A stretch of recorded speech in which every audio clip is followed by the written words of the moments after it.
एखादा जर गेला तर त्याला म्हणतात मी तुम्हाला काय दिले, मला असं काय विचारायचं नाही, चला उठा.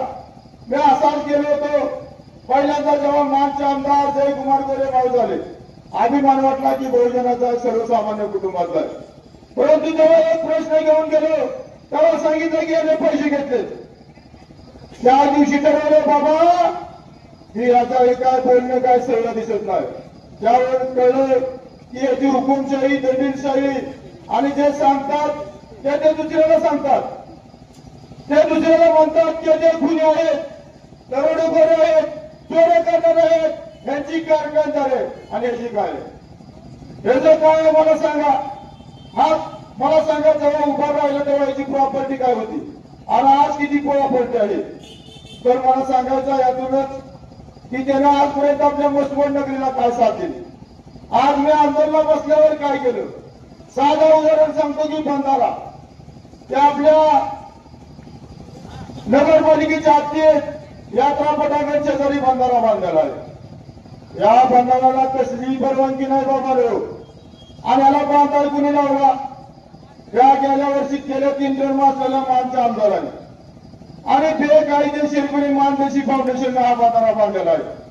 मला सांगा की यात्रा भरते का, आज तिथे जागा आहे का, जर चुकून पाऊस बिऊस पडला तर जिम्मेदार कोण. बरोबर सांगायचं तुम्हाला सांगतो की प्रांत मॅडमने आपले मान कटावचे प्रांत मॅडम यांनी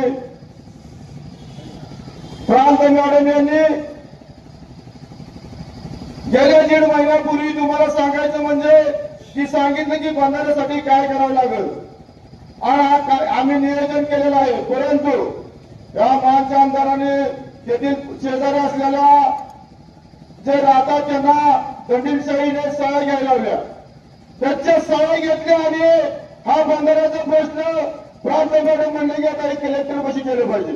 कारण इथं सह्या वगैरे आले. मी मॅडमला म्हणले की मॅडम याच्यात सह्या आहेत परंतु त्या मला बी दिलेल्या आहेत, तर या दंडीशाहीने केलेल्या आहेत. तर ते काय म्हणले ते पुन्हा बघू. ते गेले प्रकरण कलेक्टर पाशी, तोपर्यंत इलेक्शन लागलं. मला सांगा या दंडीशाही हुकुमशाही या मानदेशी फाउंडेशनची नाही रे बाबा, तर या जयकुमार गोरेचीच आहे. त्याच्यामुळे त्याला नाथाची यात्रा सुद्धा भरू वाटेना आणि येतोय आणि म्हणतोय ही नाथाची यात्रा अशी भरली पाहिजे तशी भरली पाहिजे. अरे कशी भरली पाहिजे मला सांग. तू जे करतोय ते चुकीचे करतोय आणि तू जे करतोय ती दंडीशाही हुकुमशाही पद्धतीनेच करतोय. दुसरं सांगतो लिंगायत समाजाचं, लिंगायत समाजाची दफनभूमी, लिंगायत समाजाची दफनभूमी ही शासनाची लिंगायत समाजाच्या नावानं 25 गुंठ आहे. या का बाजारानं काय केलंय, त्याच गाळा बांधले आणि त्याला विसाद कोण घेत तर जयकुमार गोरे. मला सांगा हे प्रकरण मी 16 दिवस आंदोलनाला बसलो, आत्मदहनाचा इशारा दिला आणि मुख्य अधिकारी सुद्धा त्याला त्याचा काही म्हणजे तसा संबंधच नाही म्हणले पाहिजे. त्याला हुकूमत दंडीशाही पद्धतीनं दबाव टाकत असल्यामुळे तो बिचारा कसं करत आहे. मला सांगा हा जो मला सांगा लिंगायत समाजाची दफनभूमी आहे. या दफनभूमीची जागा खरोखर सांगतो लिंगायत समाजाची आहे. हुकूमत दंडीशाही पद्धत. यामुळे तुम्हाला सांगायचं म्हणजे की अडचण येत आहे आणि या अडचणीमुळे लिंगायत समाजाचा प्रश्न मागे पडलेला आहे, कोर्टात गेलेला आहे. ते सुद्धा मी कोर्टात स्वतः उभं राहून या लिंगायत समाजाला न्याय देणार आहे. शिक्षक कॉलनीच्या गटारीसाठी तिथे आमदार साहेबांनी अडचणीत आणलं. तुम्हाला सांगतो मानच्या आमदारांनी 22 दिवस मला आंदोलनाला बसायला हवं. एक 22 दिवसातले काय वेगवेगळे आंदोलन केले. तर तुम्हाला सांगतो तिथं गाढवाची आरोळी केली, तिथे पण त्यांनी सुद्धा साथ दिली. शेवट 22व्या दिवशी मी किर्डीचं आंदोलन करायला लागल्यानंतर त्यांनी सुरुवात केली आणि काम आता पूर्ण झालेलं आहे. मला सांगायचं दुसरं एसटी साठी मी बसलो होतो उपोषणाला. अहो काय सांगायचंय तुम्हाला, हा बिचारा तिथे मी गाडीमध्ये करत होता आणि एवढा त्याने त्रास दिला की बघायचं कामच नाही. शेवट मला या जी मुंबईला जे आहे त्यांची त्या मुंबईला तक्रार द्यायची वेळ आली आणि तिथे सुद्धा मी तक्रार दिली. तुम्हाला सांगायचं शेवट हे काम सुरू झालं, परंतु त्याच्यानंतर एक आलं की हे काम आमच्याच माणसाने केलं. अरे दुनिया सांगत्या कोणी केलं काय केलं, आताच माने सरांनी सांगितलेलं आहे. तुम्हाला सांगायचं एसटीच्या 54व्या दिवशी माझी आई आली आणि मला म्हणाली, बाळा ह्यात मेला तर जिम्मेदार कोण? अरे राजा आई काय करू नको, सोपं नाही. तरी पण आई म्हणले थांब करा. आणि 2 दिवसात या महामंडळाने निर्णय घेतला आणि महाराष्ट्रात जसं महाराष्ट्रात एसटी स्टँड आहे त्याच्यापेक्षा चांगलं एसटी स्टँड या मसवडमध्ये झालेलं आहे. तुम्हाला सांगतो की आपलं तहसील कार्यालय आता मसवडमध्ये उद्घाटन केलेलं आहे. कशाचं? तहसील कार्यालय. मला सांगा तिथं काय चालू आहे? काय चालू आहे मला सांगा? तिथं दवाखाना चालू आहे. नुसतं नारळ फोडायची, दिशाभूल करायची आणि गडवागडवीचं काम करण्याचं या मानच्या पात्राने केलेलं आहे. तुम्हाला सांगतो की 3 टर्म निवडून आलेला हा मानचा आमदार 3 वेळा निवडून आलेला आहे. तो म्हणतो की मी ओबीसी मागासवर्गीय आहे. मला सांगायचं ओबीसी एसटी एसटी याच्यासाठी काय केलं? किती मुलं कामाला लावली? त्यांना कुठल्या सुविधा दिल्या? तर कुठल्याही सुविधा दिल्या नाही त्या, काय नाही त्या. फक्त त्याला माहित आहे की 4 रुपये द्यायचं आणि निवडून यायचं, हीच त्याची पद्धत आहे. तुम्हाला सांगतो हा म्हणतो ओबीसी आहे मागासवर्गीय. ठीक आहे बाबा, तो मागासवर्गीय ओबीसी आहे. तेव्हा चंद्रकांत पाटील साहेब, भाजपचे चंद्रकांत पाटील साहेब तेव्हा म्हणले की महात्मा फुलेंनी भीक मागून शाळा काढल्या. तेव्हा हा ओबीसी होता का? तेव्हा या महात्मा फुल्याबद्दल कधी विचार मांडले का? नाही मांडले. त्याला काय वाटलं की जर आपण यात उतरलो तर आपल्याला भाजप तिकीट द्यायचं नाही. मला सांगा हा बहुजनाचा आहे का? दुसरी गोष्ट सांगतो तुम्हाला की हा ओबीसी आमदार आहे, ओबीसी आमदार आहे. काही जण म्हणतात की तू साथ दे, आपला माणूस आहे. ठीक आहे बाबा, आपला माणूस आहे. मला सांगा या मान गटामध्ये फक्त माळी समाजच आहे का? माळी समाजच आहे का? ते म्हणतात मी काय म्हटलं का मराठा समाज आहे. मला सांगा तू कुठल्या समाजाचा आहे? मराठा समाजाचा. मग तू एक काम कर, प्रभाकर गाडग्याला साथ दे. तुझा सगळा मराठा प्रभाकर गाडग्याला साथ दे. मग मी बघतो काय करायचं, पाठिंबा देतो.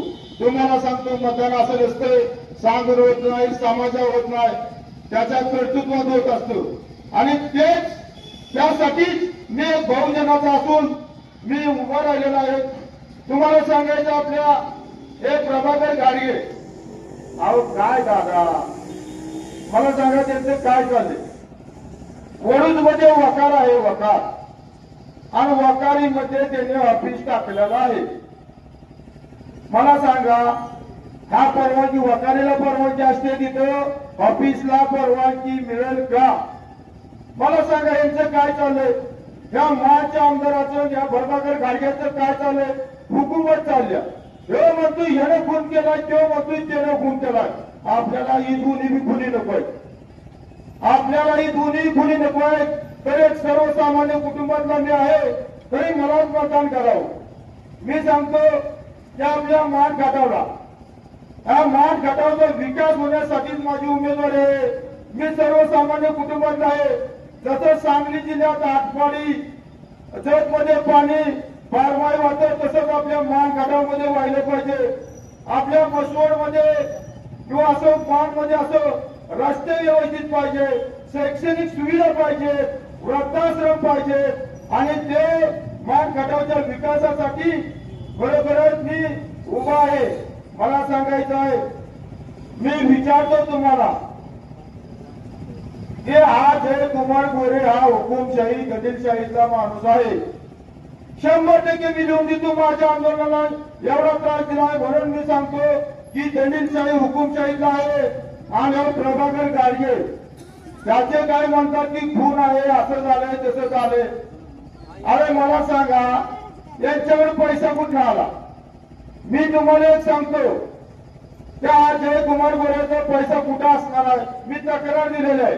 सिद्धराज सहकारी पतसंस्था यामध्ये ज्या 26 शाखा 24 शाखा आहेत यामध्ये ज्याचा पैसा असणार आहे आणि या प्रभाकर गाडग्याचा पैसा कुठे असताना माहिती का एक पूर्वीला त्याच्या मित्राचा कारखाना आहे आणि पश्चिमेला त्याचा कारखाना आहे ह्यातच त्यांचे पैसे असणार आहेत.